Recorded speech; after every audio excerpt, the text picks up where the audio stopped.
Friends, आज की video में हम बात करेंगे famous English writer Virginia Woolf की एक शॉर्ट स्टोरी के बारे में जिसका नाम है the duchess and the jeweller. ये स्टोरी 1938 में पब्लिश की गई थी। वर्जीनिया वुल्फ की और भी कई स्टोरीज की तरह ये स्टोरी भी उनकी स्ट्रीम ऑफ कॉन्शियसनेस का एक हिस्सा है। स्टोरी में एक मेजर थीम को डिस्क्राइब किया गया है जो कि है करप्शन और सेल्फिशनेस। स्टोरी में दो मेजर कैरेक्टर्स हैं, एक हमारे ज्वेलर का और दूसरा हमारी डचेस का। और ये दोनों ही जो लोग हैं इनमें करप्शन भी है और सेल्फिशनेस भी है, और ये बात दोनों एक दूसरे के बारे में भी जानते हैं। फिर भी ये दोनों एक दूसरे को ठगने की कोशिश करते हैं और इसका क्या रिज़ल्ट होता है ये सब कुछ इस स्टोरी में बताया गया है। अब अगर बात करें राइटर की तो वर्जीनिया वुल्फ का पूरा नाम था एडेलिन वर्जीनिया वुल्फ।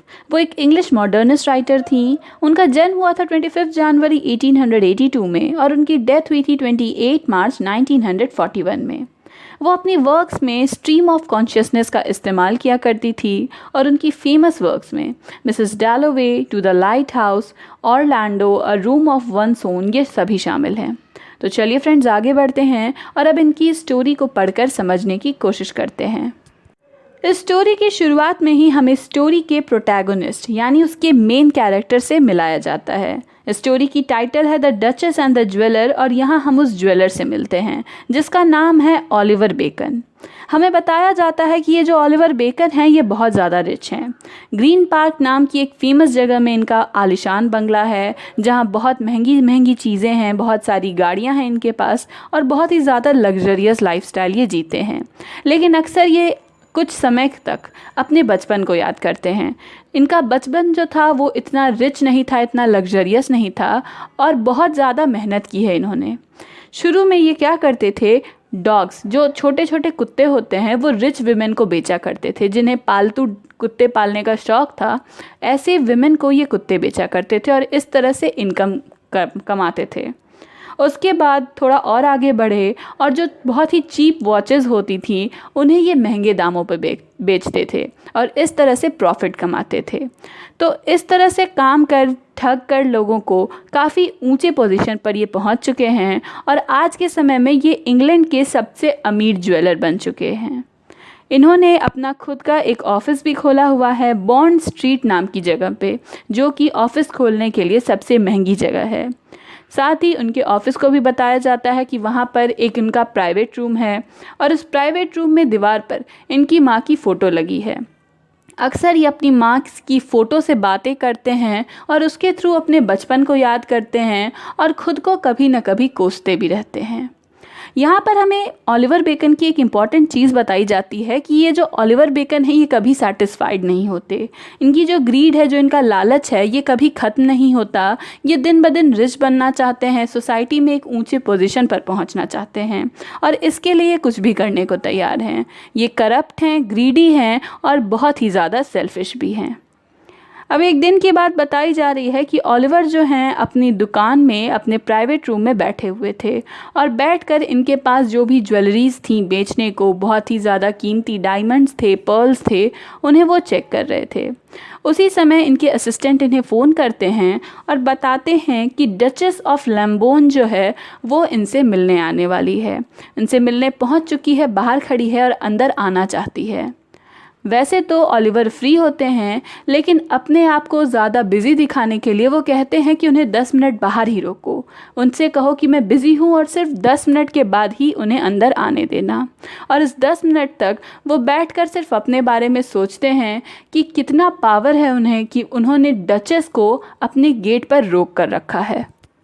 10 मिनट पूरे होते ही डचेस जो है वो इनके कमरे में आती है, ऑफिस में आती है। ये जो डचेस है इन्हें देखकर कोई भी पहचान सकता है कि डचेस हैं। बहुत ही ज़्यादा महंगे इनके कपड़े हैं, बहुत सारी परफ्यूम्स इन्होंने यूज़ की है, एक अलग ही तरह का क्लास है, एटिकेट है इनमें। ये आती हैं और ओलिवर से मुलाकात करती हैं और फिर उसके सामने बैठकर एक उदास सा चेहरा बना देती हैं। अब ये जो ओलिवर है ये जानता है कि कहीं ना कहीं ये जो डचेस है ये जितनी उदास और मासूम खुद को दिखाती है ये वैसी नहीं है, बल्कि ये बहुत ही ज़्यादा करप्ट है, बहुत ही शातिर है और ओलिवर को उससे बच के रहना चाहिए। वहीं ये जो डचेस है वो भी जानती है कि ओलिवर किस तरह अमीर बना है, कितनी चालें चलने ओलिवर को आती हैं और वो चाहती है कि वो ओलिवर को ठग सके। तो ऑलिवर डचेस से पूछता है कि आपको मेरे पास आने का आखिर क्या कारण हो गया, आप मुझे बुला लेती, आपको क्यों आना पड़ा। तो इस पर डचेस कहती है कि मैं आपसे एक डील करने आई हूँ, मेरी जो हालात है, मेरी कंडीशन अभी सही नहीं है, मुझे पैसे चाहिए और मैं कुछ बेचना चाहती हूँ। तो ऑलिवर उनसे पूछता है कि वो क्या है। तो इस पर वो एक छोटा सा पाउच निकालती हैं और उसमें से 10 पर्ल्स निकालती हैं। पर्ल्स यानी कि मोती निकालती हैं। वो कहती हैं कि ये जो पर्ल्स हैं ये बहुत ज़्यादा कीमती हैं, एप्पल बाय सिंचर की हैं और ये आखिरी 10 पर्ल उनके पास बचे हैं। वो इसे बेचना चाहती हैं ताकि कुछ पैसे कमा सकें, क्योंकि उनके पास जो पैसे थे वो उन्होंने गैम्बलिंग में यानी जुआ खेलने में खो दिए हैं। वो पैसे हार गई हैं और अब वो अपने हस्बैंड को ये बात बता नहीं सकती हैं, तो उन्हें ये पर्ल्स बेचने हैं। ये जो ऑलिवर है वो इन पर्ल्स को देखता है, वो एक ज्वेलर है, उसे पता है कि इस तरह की डील करने से पहले उसे ये जो पर्ल्स हैं इनकी सच्चाई को चेक करना पड़ेगा कि आखिर ये जो पर्ल्स हैं वो सही हैं, असली हैं या नहीं हैं। तो इस पर वो डचेस से पूछता है कि आपको कितने पैसे चाहिए इसके बदले में, और डचेस कहती है कि मुझे 20,000 चाहिए, $20,000 जो हैं वो मुझे इनके बदले में चाहिए। ऑलिवर ये डिसाइड करता है कि 20,000 जो है वो बहुत बड़ी रकम है, वो ऐसे ही उन्हें नहीं दे सकता और उसे ये पर्ल्स जो हैं इनकी सच्चाई को जांच करना होगा। ये जो डचेस हैं ये ऑलिवर को देखती हैं और समझ जाती हैं कि अब ऑलिवर क्या करने वाला है, तो ये टॉपिक को चेंज कर देती हैं और कहती हैं कि इस वीकेंड पर मैंने एक पार्टी रखी है, वहाँ पर बहुत सारे लोग रहेंगे, वहाँ पर हमारे मिनिस्टर रहेंगे, बहुत ही ऊंचे ऊंचे नोबल मैन रहेंगे और मेरी बेटी भी रहेगी। तो तुम आ रहे हो ना, मैं तुम्हें इनवाइट कर रही हूँ, क्या तुम यहाँ आओगे। अब यहाँ पर जो ऑलिवर है वो सोच में पड़ जाता है। अगर वो इन पर्ल्स को चेक करने के लिए भेजेगा तो इससे उसका और डचेस का रिलेशन ख़राब होगा। अगर पर्ल्स नकली निकले तो वो डील नहीं कर पाएगा और फिर शायद उसे इनवाइट नहीं किया जाए। लेकिन ये इनविटेशन उसके लिए ज़रूरी है, क्योंकि ये मौका है उसके लिए कि वो एक रिच सोसाइटी में उस क्लास से अपना जान पहचान बढ़ा सके, यानी वो मिनिस्टर और नोबलमैन जैसे लोगों से मिल पाएगा। और ये जो डचेस की बेटी है डायना, इसे वो पसंद भी करता है, तो वो उसके साथ भी कुछ शाम बिता पाएगा। इससे बेहतर उसके लिए क्या हो सकता है। वो बहुत बड़ी दुविधा में है, वो समझ नहीं पा रहा कि वो क्या करे। लेकिन दोबारा से डचेस कहती है कि डायना तुमसे मिलना चाहेगी, तुम आओगे ना। और ये बात सुनकर वो डिसाइड कर लेता है कि अब उसे क्या करना है।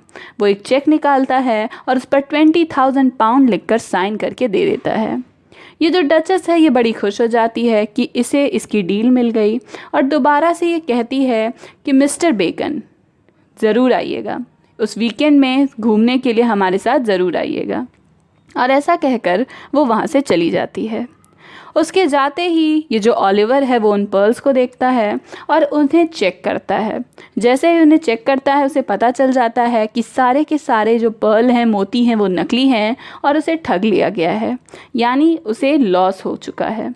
और वो दोबारा से अपनी माँ की उस तस्वीर को देखता है जो दीवार पर टंगी है और कहता है कि माँ मुझे माफ़ कर दो।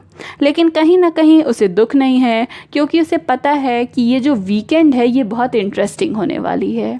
और यहाँ पर ये जो स्टोरी है ये ख़त्म हो जाती है। स्टोरी में हमें 2 डिफरेंट क्लास ऑफ पीपल के बारे में बताया गया है। एक जो ऑलरेडी पावर में हैं, यानी द डचेस जो हैं, जो कि करप्ट हैं, सेल्फिश हैं, ग्रीडी हैं, और दूसरा वो जो उनकी जगह पर आना चाहता है, जो कि ये ज्वेलर है। अब यहाँ पर ये दोनों ही लोग जो हैं उनमें सिमिलर नेचर है, दोनों ही करप्ट है, दोनों ही ग्रीडी हैं, दोनों ही सेल्फिश हैं। तो यहाँ पर ये जो राइटर है वो समझा रही हैं कि हमेशा जो चेंज आने से कुछ सही बदलाव आए ये ज़रूरी नहीं है। अगर चेंज आने के बाद दोबारा वैसे ही लोग पावर में आ जाएंगे तो उस चेंज का क्या फ़ायदा। तो फ्रेंड्स, ये थी वर्जीनिया वुल्फ की story the duchess and the jeweller. अगर आपको वीडियो पसंद आए तो प्लीज़ लाइक, कमेंट और शेयर करिए।